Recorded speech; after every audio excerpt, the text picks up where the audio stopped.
I just want to express to you guys and the fans of baseball that the last 7 months has been a nightmare. It's been, probably the worst time of my life, for sure.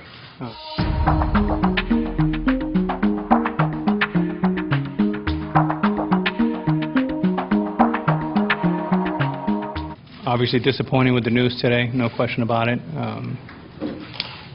But what we've always fought for is for the process, and I think we have that.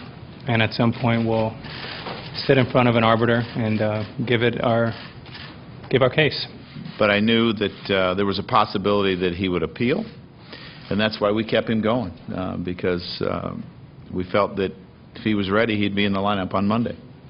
When he's healthy and he feels good, we expect him to be productive, and I'm going to play him.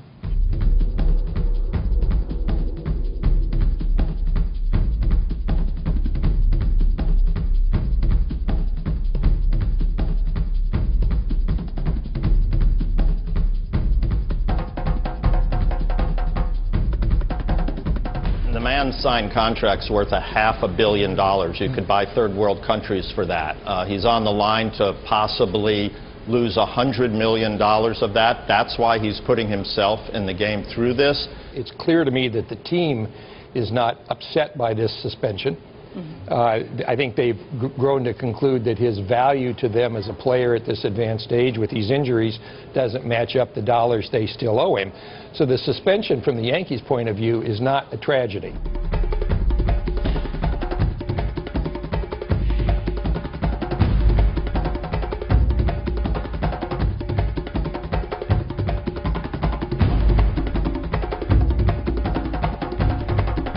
You had 12 kids that were announced today as being suspended.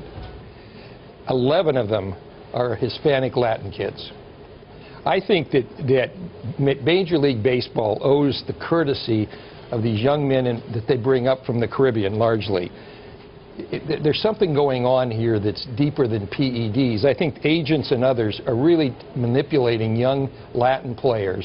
From a professional sports standpoint and amateur sports, I think it needs to be rid of the drugs. How they got about this suspension, it's almost as if they're using a just cause clause, which I think is going to be challenged. But I think because of the sophistication of the science, they have to almost implement these things. And I don't know that the drug problem in baseball or in any other sport or in the Olympics or in cycling is ever going to be over. I think that's the beginning of wisdom. The problem is the chemists are coming up with things that will enhance performance. They're well ahead of the cops, and all of these sports are threatened because that form of cheating, that form of malignancy in sports ruins the sports.